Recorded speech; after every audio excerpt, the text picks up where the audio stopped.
Recruiting Logan. In X-Men First Class, during that montage where Charles Xavier and Eric Lensher travel around the world recruiting mutants, they end up in a bar and find Logan. The guy already gives off a strong, I don't care about you vibe, and when Charles and Eric try to introduce themselves and explain why they're there, Logan doesn't even let them finish. Excuse me, I'm Eric Lensher. Charles Xavier. Go f yourself. The reaction is immediate. Charles and Eric realize they're not going to convince him and simply walk away. Originally, he was only supposed to say F off, but Hugh Jackman improvised the go f yourselves, which made the scene even more memorable. Not impressed. In Justice League, the Zack Snyder cut, we reach the epic climax of the battle against Steppenwolf. Cyborg is trying to separate the mother boxes, completely surrounded by danger, and Steppenwolf prepares to deliver a deadly blow with his axe. The atmosphere is tense, everyone expecting disaster. The surprise comes when Superman returns in style, wearing his black suit. At the exact moment the axe hits his shoulder, the impact that used to be lethal doesn't even tickle him. The camera focuses on that moment of pure confidence. Steppenwolf realizes he underestimated the hero, and before he can react, he hears the line that sums up Superman's total superiority. Not impressed. After that, Superman freezes the axe with his ice breath and destroys it with a punch. The douchebag. In Avengers Infinity War, right after the first meeting between Doctor Strange and Tony Stark at the Sanctum Sanctorum, the two get into a clash of egos. The subject is serious: how to protect the Time Stone from Thanos. Tony suggests destroying it to prevent the villain from getting it, but Strange refuses, reminding him that he swore to protect it. Tony, annoyed by the sorcerer's attitude, drops his usual sarcasm and asks what his job actually is. A direct jab pointing out that Strange looks more like a showman than a defender of the universe. The response is instant and memorable. What is your job exactly besides making balloon animals? Protecting your reality, douchebag. Just a few words, but the impact is huge. The word douchebag wasn't in the script. Benedict Cumberbatch improvised the line after getting tired of Stark's jokes about his look. Look who's talking. In X-Men, The Last Stand, Wolverine meets Hank McCoy, Beast, and the first impression couldn't be more direct and sarcastic. Professor Xavier introduces Logan. This is Logan. Hank, trying to break the ice, says, "Wolverine, I hear you're quite an animal." And that's when Logan delivers the line every fan remembers. I hear you're quite an animal. Look who's talking. The tone is playful, but it also sets the dynamic that will shape their relationship: respect, sarcasm, and that light rivalry. Confusing timelines. In Deadpool, after an intense fight sequence, Wade Wilson finds himself at a complete disadvantage. Colossus manages to restrain him, locking his hands in steel cuffs. The plan is to take him back to the X-Mansion, where he'll have to answer for his actions and face a serious talk with Professor Xavier. But Deadpool, as always, doesn't take anything seriously. In the middle of the critical situation, he breaks the fourth wall and makes a brilliant joke. Let us go talk to the professor. McAvoy or Stewart? These timelines are so confusing. The joke sarcastically points out the confusing Fox timelines, which had two actors playing Professor X in different periods. James McAvoy as the younger version starting in X-Men First Class, and Patrick Stewart as the classic older version since the first movie in 2000. The moment is brilliant because it shows Deadpool not just as irreverent, but as someone fully aware of the universe he's part of. The drapes. In the Avengers, Thor has just kidnapped Loki, and Iron Man chases him down and intercepts him in the middle of a forest. The clash is immediate. On one side, Tony Stark's technology; on the other, Thor's full Asgardian strength and drama. Right away, Tony can't hold back the irony and compares Thor's dramatic way of speaking to an outdoor theater actor. Then he drops the line that would become iconic among fans. Shakespeare in the Park? Doth mother know you weareth her drapes? Leaving the God of Thunder with no comeback. And it doesn't stop there. During the exchange, Thor calls him a tourist, and later in the movie, Tony calls Thor Point Break. Tourist. A hilarious reference to the 90s classic because of Thor's long blonde hair. The fight only ends when Captain America steps in. Donut interrupt. In Iron Man 2, Tony Stark is relaxing. Nick Fury shows up completely unfazed, trying to push something Stark clearly doesn't want. In this case, joining some kind of secret S.H.I.E.L.D. boy band. Tony wastes no time. He's direct and sarcastic, making it clear that his taste in music and his independence aren't for sale. I don't want to join your super secret boy band.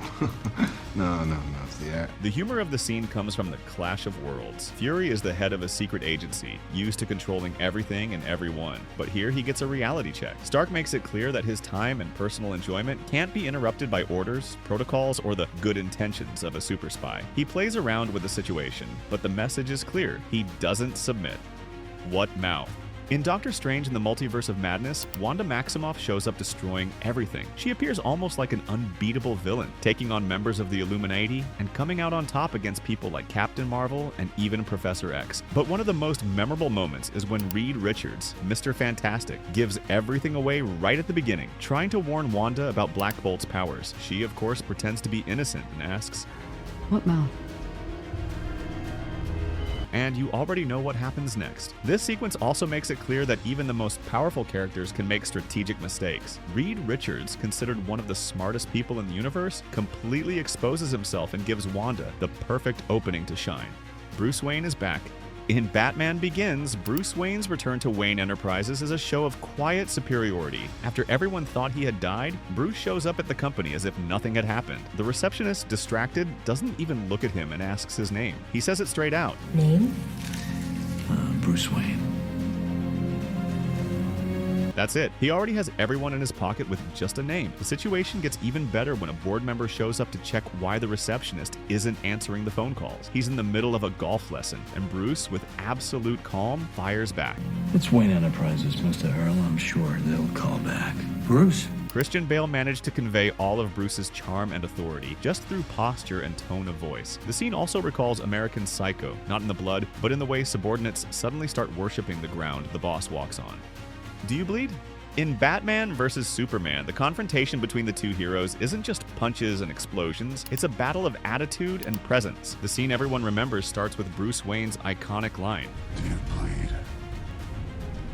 In just a few seconds, he challenges the Man of Steel not physically, but morally, questioning his invulnerability and strength of character. Here, the dynamic is clear. Henry Cavill is Superman, the archetype of physical power and firm principles. He represents classic masculinity, everything perfect. But Bruce Wayne steps in as that kind of alpha who can make even Superman question his own toughness. Batman's sarcasm and disdain don't just provoke the hero, they define who's really in control of the scene.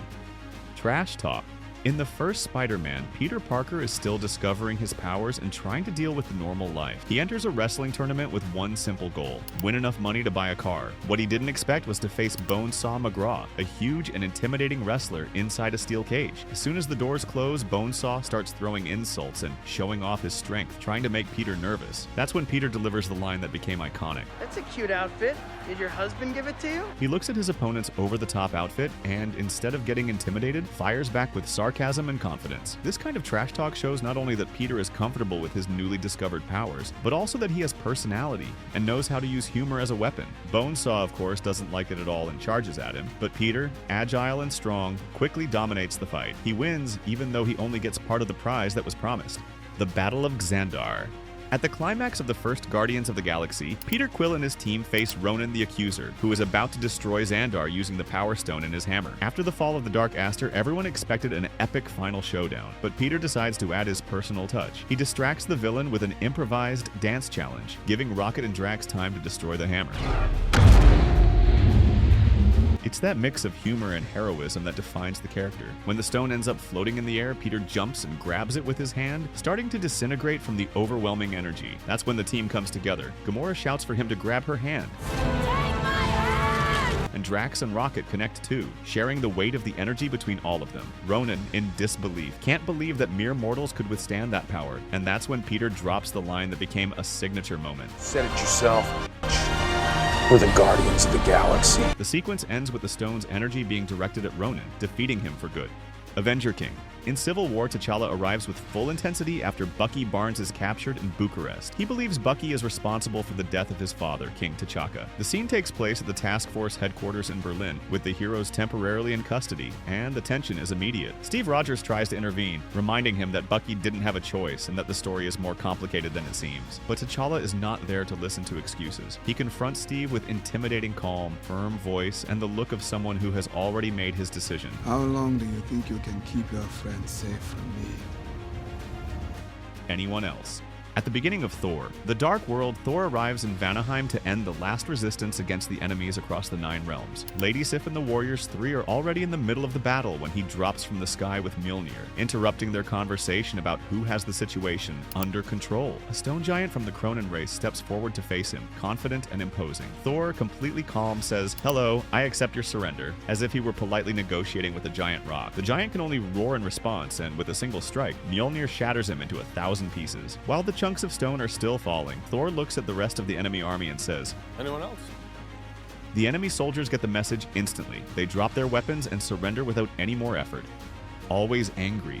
During the Battle of New York, the Avengers are in the middle of the street fighting the Chitauri invasion when Bruce Banner arrives on a motorcycle. The situation is critical. A massive Leviathan is charging straight toward the group. Captain America looks at him and says this would be a really good time for him to get angry. And that's when Bruce reveals his ultimate trick. That's my secret, Captain. I'm always angry. As he says it, he begins transforming into the Hulk, shoulders expanding, skin turning green, and he throws a devastating punch that stops the Leviathan midair, turning the battle in the Avengers' favor. Iron Man finishes the creature with a missile, and the camera shows all 6 Avengers standing together, ready for war. Right after that comes another iconic moment. Captain America takes command and, in the middle of giving orders, looks at the Hulk and simply says, "Hulk, smash." Hulk. Smash.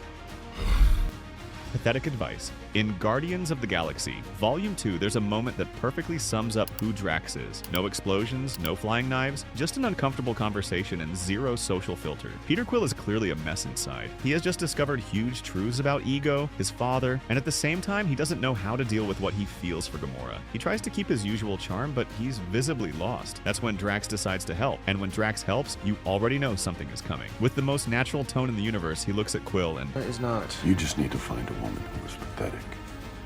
Like you. no irony, no cruelty, just pure logic in his head. To Drax, it's sincere advice. In his mind, 2 broken people match. 2 outsiders understand each other, but in practice, it sounds like the biggest insult possible. An interesting detail, throughout the movie, Drax develops a similar connection with Mantis. He keeps calling her ugly or weird. For any other character, that would be cruelty. For Drax, it's acceptance and intimacy. Genius without the suit.